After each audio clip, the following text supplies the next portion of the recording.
Good day, everyone. Welcome to Morning Sip with Rep Melissa. I am Rep Melissa. SIP stands for Spirit in Practice, where we practice because practice makes progress.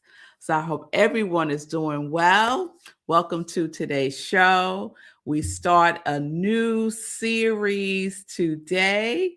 Last night we had a magnificent full moon meditation with a delicious blood moon. Yesterday morning was a total lunar eclipse.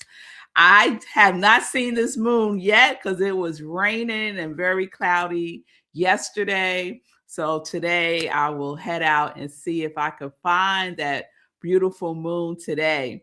If you missed the full moon meditation, you can check out the replay by going to my YouTube channel. I am Rev Melissa. So I have been noticing that I've been receiving a lot of prayer requests for people who are feeling afraid, disturbed, agitated by a whole host of things, some world related, some personal relationship related, but many requests for prayer support around those feelings of agitation. And it made me think about that word, agitation. And then what added to it, I finished reading the 5th season by Mark Nepo a couple of days ago. And his last 2 essays in that book are like so powerful. And in one of those essays, he talks about agitation. And I love the way that he speaks about agitation. So I thought we would explore that this week because you may be feeling some agitation because of world events, because of politics, because of relationships, because of work, because of whatever it may be for you. You may be experiencing some form of agitation. And remember that feeling agitation is a feeling that we get to feel. So when those feelings bubble up, it's really important that we don't stuff them down, that we don't suppress them, that we don't ignore them or deny them, that we recognize this is how I am feeling right now. It is not who I am. It is not who I am. I am feeling agitated. I am not agitation itself, but I am feeling agitation. I am feeling agitated. So, you'll know me. I get curious about words and what they mean and the origin of them. So, I looked up the word agitation, right? It comes from agitate. And one of the definitions is psychological and physical restlessness. And based on what folks have shared with me, I think this is the definition that most closely matches what they're feeling: psychological and physical restlessness. So the origin of the word agitate comes from a Latin word, agitatus, which means to disturb, to disturb. And I found it interesting as I was researching the word that in the 1700s, agitated meant disturbed in mind, disturbed in mind. And I think many people are feeling disturbance in mind, feeling unsettled, feeling unrest, feeling restlessness, right? So, what can we do with this feeling? How can a feeling of agitation be of service to our unfolding, to our healing, to our knowing more deeply about what is happening within us. So that brought me to Mark Nepo and his last or next to last essay in the book, The Fifth Season. And it's called At the Heart of Things. And he writes this about agitation. In all phases of life, we have to still the agitations of living in the world in order to hear the singular ring of the bell.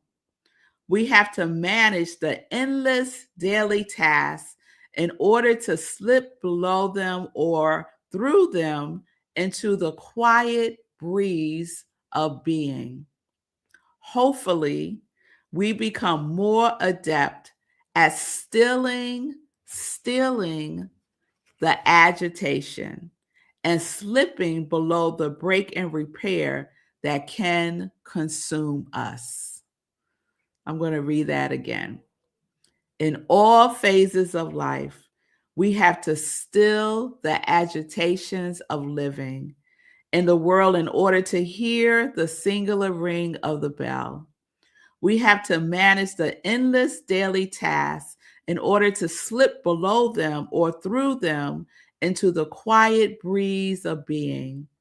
Hopefully, we become more adept at stilling the agitation and slipping below the break and repair that can consume us. The agitations of living in a world, the agitations of living in this world, right? And we get to still it, to STIL, agitation. And we do that by listening, by hearing the singular ring of the bell. So, what is the singular ring of your bell? What do you tune into? What do you listen to support yourself in stilling the agitations of living in this world? How do you support yourself? So some of the people that I mentioned, they support themselves by asking for prayer, by reaching out for support from other people. And it's always my honor, and I consider it a privilege to pray for people, especially when they're going through a disturbance of mind. Yes? And we become more adept at stilling the agitation and slipping below the break and repair that can consume us. So this is what we get to practice in. We get to practice in stilling ourselves in the midst of agitation. I love the way Mark uses words. It is just so beautiful. And so it raises those questions. What is the singular ring of the bell signaling to you to hear and to pay attention to in your life? It is so seductive to get caught up in the world of things. I love the way the Tao Te Ching talks about the world. It calls it the 10,000 things. So how do you support yourself? How do you listen to that singular ring of the bell to support yourself in the world of 10,000 things? So, my offering is our spiritual practice to ground ourselves. That bell that rings is an invitation, a call to go within. It's a call to practice the presence within you. It's a call to tap in. It's a call to tap out, to not exercise in the realm of disturbance, those things that disturb our minds in a chronic way and in a toxic way. I recently told myself, because I've been paying attention to how much time I spend on social media, and I have challenged myself and I am encouraging myself to limit it to no more than 7 hours a week. So that's 1 hour a day spread out. And I have noticed it's made a difference. I've noticed it has made a difference for me physically. And it frees up it frees up time that I could apply to things that are really important to me, things that are in alignment with my purpose, with the things that I want to focus on in my life. So, what is the singular ring of the bell signaling to you to hear or pay attention to in your life? When you feel agitation, that agitation can be an invitation to get still, because agitation is chaotic, right? It stirs it up, and not in a high vibration way. So, what practice supports you in stilling that agitation? Is it meditation? Is it walking? Is it resting? Is it writing? Is it taking a bubble bath? Is it sitting down and sipping on a nice cup of tea? What is it for you that you can turn to and tap into to support the disturbances of the mind, especially now? And when I say especially now, that applies to every single day.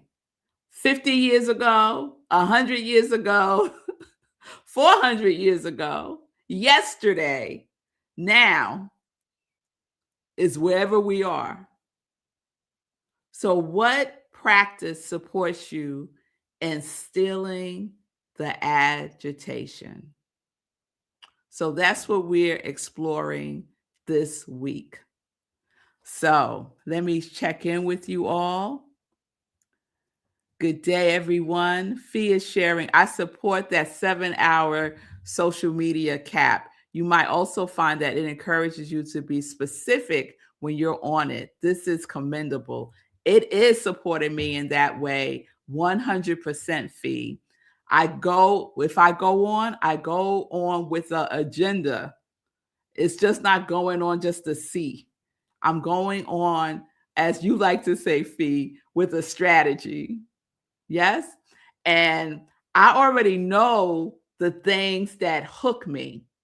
So I know, don't tap on any stories because that will suck me in. I know, don't tap on any of those reels that are right there, because the next one will come and the next one will come and the next one will come, and that will suck me in. So we just have to know ourselves and be truthful and honest, right? So thank you for that, Fee. Meditation and walk these days, Patty. Yes, those are my go-tos as well.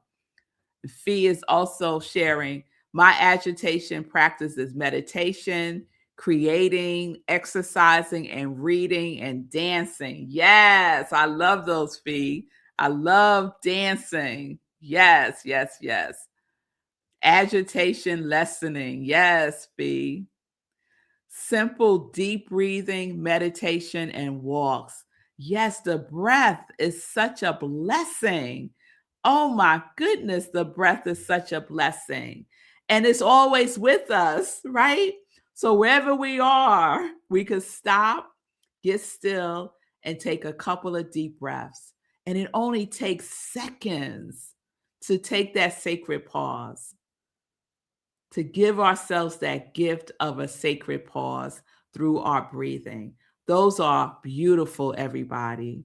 So, the next time you're in conversations with somebody, maybe this is a way in which you can shift the conversation when they're talking about the world of 10,000 things. You could ask them, so what do you do to support yourself and getting still and grounding yourselves so that the conversation can shift? Because I tell y'all, my tolerance for those conversations is minimal. It really is. It is minimal. So don't allow others to agitate you, is what I'm saying. All right, Bonnie. Thank you. Thank you, Bonnie, for the replay support. I appreciate that. And Fee says, I also really appreciate the time I get to spend in CAT energy that always works for me. Fee, cat energy. I was about to say, what's CAT energy? Cat energy. Well, Fee King, you're going to have some more cat energy next week. Davey is already packing his bags and he's ready to come for another visit. Yes, he is. All right now. yes, Davey. Thank y'all. So let's share some joy news. And I just have a couple of things to share with you all. So I just want to let everyone know that Sunday at Rockland Centers for Spiritual Living, where I am the spiritual leader, we are in an exciting theme. Woo, we had church, y'all, on Sunday. Yes, we did. So our theme for this month is What If? We're following the CSL Global themes and topics. So my topic this Sunday is traveling in a world of my creation. I love that so much. Traveling in a world of my creation. So join me 10:30 a.m. We are virtual, 10:30 a.m. Eastern time. And this Sunday, y'all, guess what happens? Daylight saving time starts. So we get to spring forward. So you already see that it's getting lighter earlier and staying lighter later in the day. So this Sunday, the second Sunday in March, is when daylight savings time begins. So don't forget to turn those clocks forward an hour and be on time for service at 10:30 a.m. daylight saving time on Sunday. If you missed yesterday's meditation with the full moon, check out the replay, and you can mark your calendars now for April's full moon meditation, which will take place on April 1st, April Fool's Day, but I'm not fooling here. Mark your calendars, April 1st, 8:30 p.m. Eastern time is when we do our full moon meditations.